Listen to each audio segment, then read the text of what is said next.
আমি যদি অন্যের ব্যক্তিগত অধিকারকে এবং তার যে সমাজ একটা গোষ্ঠীভুক্ত হওয়া এবং গোষ্ঠীভুক্ত হয়ে কোনো কার্যক্রম করার অধিকারকে আমি যদি বঞ্চিত করতে চাই, তাহলে সেটি কিন্তু গণতান্ত্রিক মূল্যবোধের বিপরীতে। আর বিশেষ করে যদি কোনো রাজনৈতিক সংগঠন হয়, সেই সংগঠন যদি মানে কাজকর্ম করতে চাই, সেই সংগঠনের কাজকর্ম না করতে দেওয়া, যে আমি রাজনীতি খারাপ বা তারা খারাপ বা এটা খারাপ, এই জায়গাতে তাহলে কোন জায়গাতে বটম লাইনটা কোথায়? মানে সত্যি বলতে কি, একটা বটম লাইন হচ্ছে, কাট অফ পয়েন্টটা হচ্ছে যে ওই ব্যক্তি দায়ী। আর যদি সংগঠন পরিষ্কারভাবে তার ম্যানিফেস্টো এবং ঘোষণাপত্র সব জায়গাতে এই কথাগুলো লেখা থাকে, তাহলেও সে দায়ী।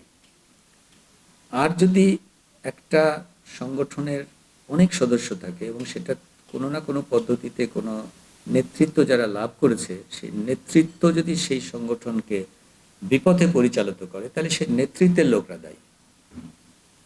দুটোর মধ্যে সূক্ষ্ম তফাৎ রয়েছে, যে ওই সংগঠনের ডিক্লেয়ার্ড পলিসিতে কি আছে, লিখিতভাবে তার সেই সংগঠনটা সেটাকে যেমন স্বৈরতন্ত্রকে, ফ্যাসিবাদকে সে কি এন্ডোর্স করে কিনা, অন্য ব্যক্তির মতামতকে সাপ্রেস করা এন্ডোর্স করে কিনা, অন্যের প্রতি অত্যাচারকে, লুণ্ঠনকে সে সুস্পষ্টভাবে লিখিতভাবে উৎসাহিত করে কিনা।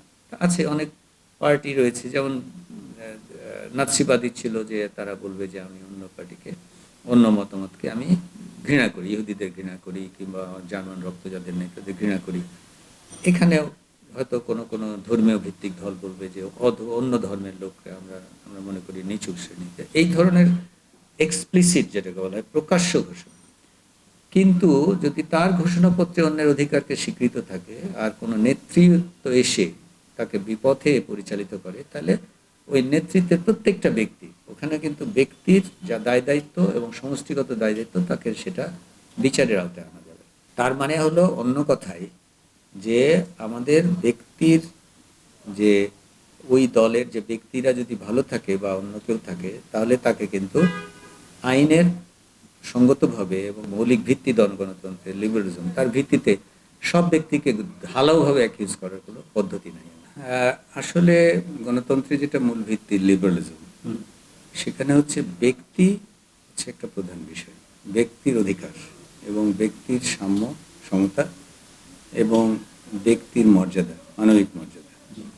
তো সেক্ষেত্রে ব্যক্তি যখন কোনো গোষ্ঠীভুক্ত হয়, রাজনৈতিক দলেই হোক বা সাংস্কৃতিক বা অন্যান্য সাংগঠনিক কোনো বিষয়ে যায়, ওখানে আগে দেখতে হয় যে সে কোনো ভাবাদর্শ ভিত্তিক যদি সংগঠন করে, সেটা কি তার ব্যক্তিগত ভাবাদর্শের ভিত্তিতে ব্যক্তিগত থেকে সামাজিক যে রূপটা লাভ করে, সেটারও ব্যক্তিরই ভাবাদর্শের একটি বৃহত্তর রূপ।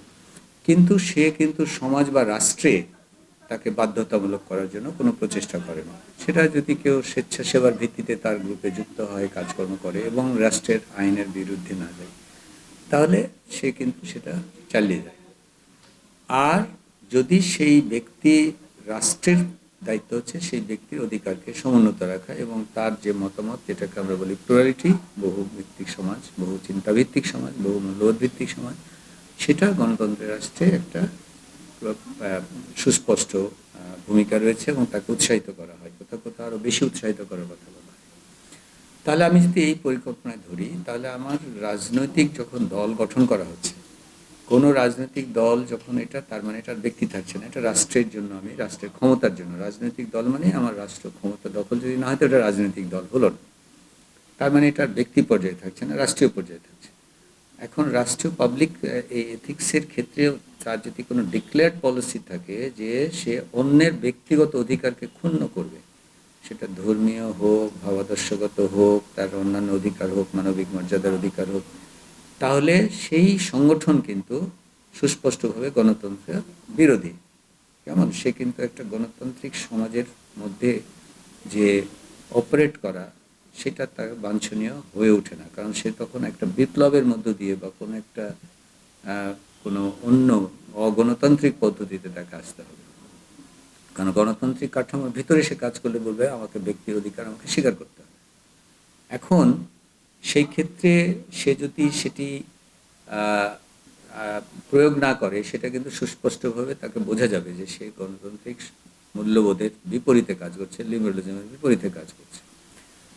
এখন আমি যদি এমন একটা আহ, ক্ষমতাতে গেলাম, যে পদ্ধতিতে যাই, আমি বিপ্লব দিয়ে যাই, আমি অন্যান্য যে কোনো পদ্ধতিতে ক্ষমতার দ্বারা যাই,